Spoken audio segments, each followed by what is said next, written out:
డబ్బు, అనారోగ్యం, ఉద్యోగం, వ్యాపారం, అప్పులతో బాధపడుతున్నారా? మీకోసమే launch your future programme.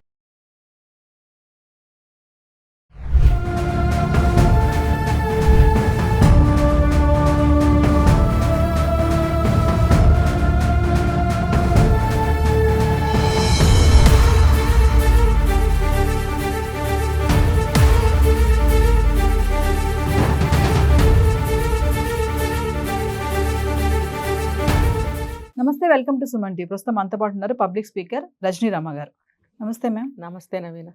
Ma'am, crime ఎలా పెరిగిపోతుందంటే బయట అసలు రోజుకొకటి ఘటన జరుగుతుంది.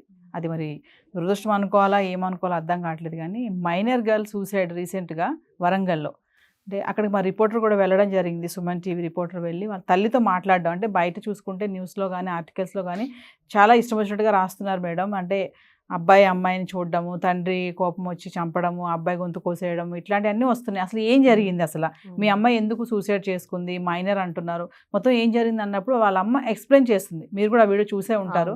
ఓవరాల్గా అసలు మైనర్ గర్ల్ సూసైడ్ చేసుకోవడం అని అంటే టీనేజర్స్ కూడా మేడం ఎందుకు ఈ ప్రేమ, అంటే ఏ ఏజ్లో వాళ్ళకి అసలు వాటి గురించి ఎలా తెలుస్తుంది ఏంటి? అది ప్రేమ ఆకర్షణ కూడా ఇంటర్ అనడానికే లేదు, 10th క్లాస్లో పిల్లలు స్కూల్ లెవెల్లో కూడా ఇవన్నీ స్టార్ట్ అవుతున్నాయి.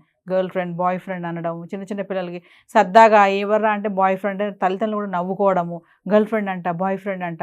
అంటే పిల్లలకి తల్లిదండ్రులు ఏం నేర్పిస్తున్నారు?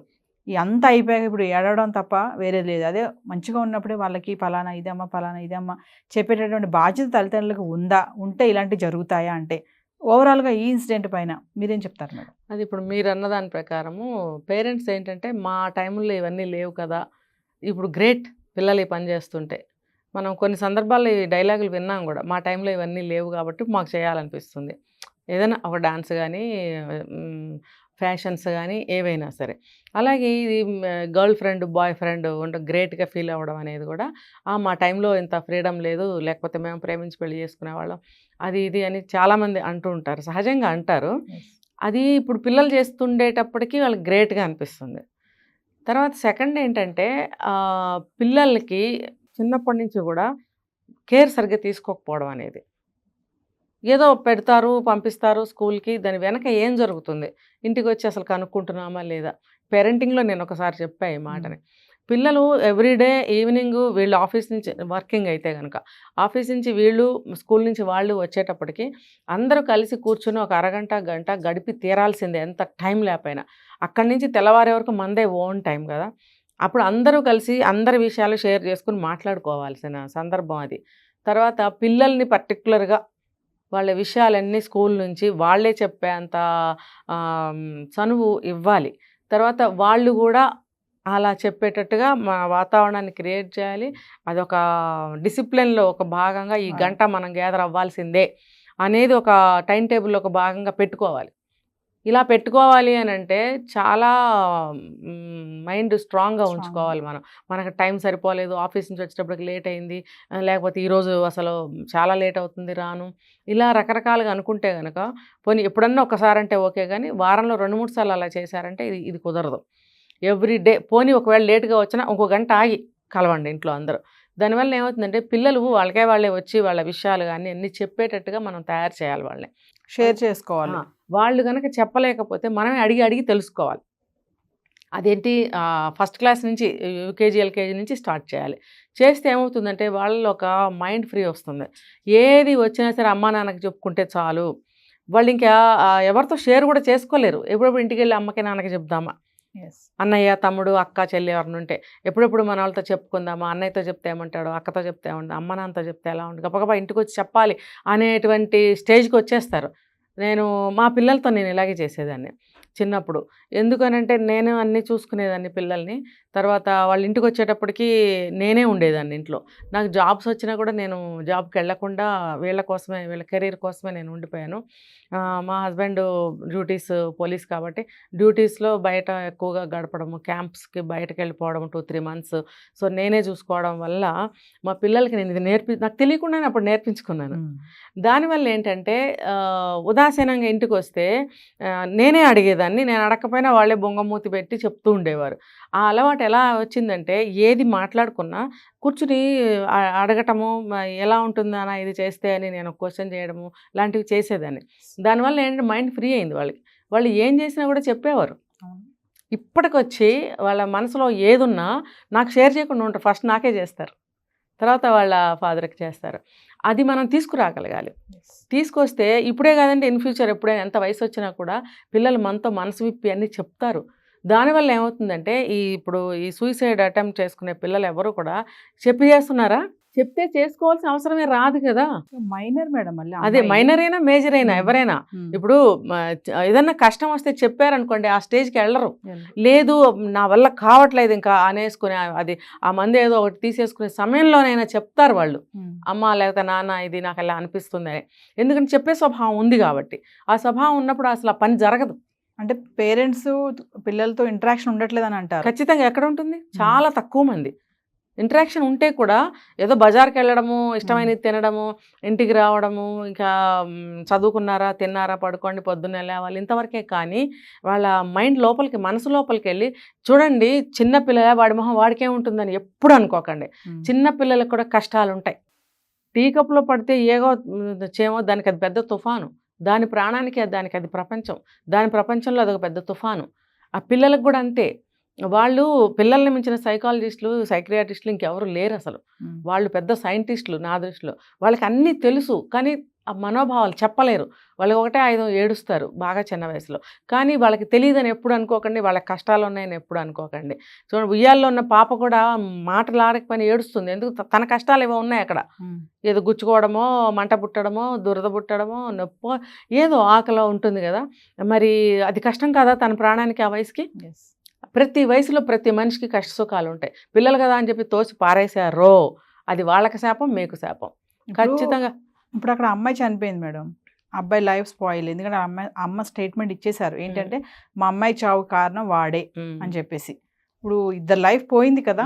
అంటే మైనర్ అయ్యుండి కూడా అంటే పిల్లలకి ఇంటర్మీడియట్ ఆ లెవెల్లో, ఇంటర్మీడియట్ చదివేందుకు వాళ్ళు ఆ లెవెల్లో ఈ లవ్, అట్రాక్షన్, ఇన్ఫ్లేషన్, మరి కాకపోతే క్రిమినల్గా ఆలోచించడము, వీటన్నిటికీ అసలు కారణాలు ఏంటంటారు? అంటే చదువుకునే ఏజ్లో ఎక్కడ వీళ్ళు మిస్టేక్ చేస్తున్నారు అంటే?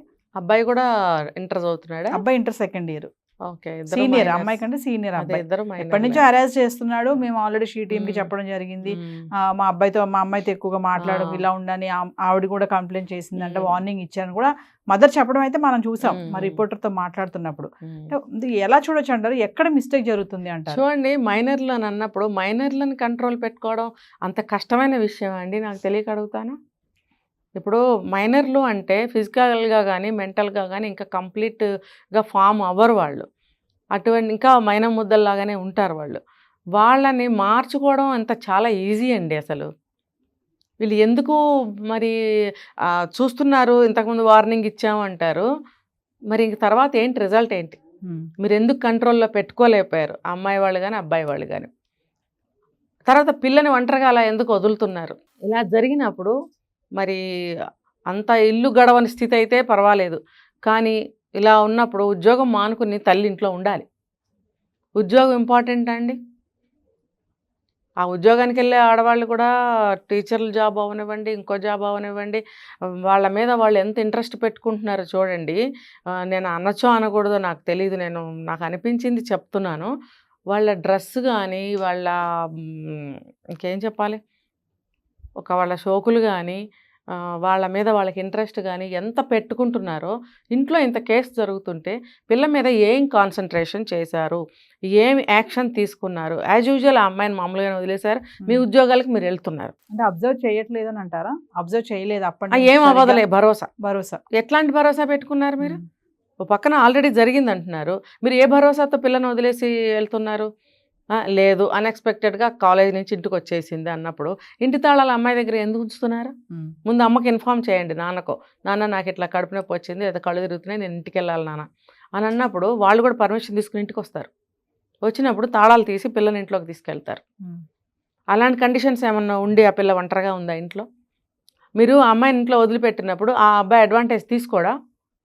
వచ్చే వయసులో అన్నీ మాకే తెలుసు, మేమే హీరోలు, మేమే హీరోయిన్సము అని అనుకుంటారు. అంతా మేము వెళ్తున్న దారి మొత్తం కరెక్టు, మేము ఆ రైట్ వేలోనే వెళ్తున్నాము అన్న ధోరణిలో ఉంటారు వాళ్ళు. వచ్చే వయసు కదా, మేము పెద్దవాళ్ళం అయిపోయామన్న ఫీలింగ్ వచ్చేస్తుంది వాళ్ళకి.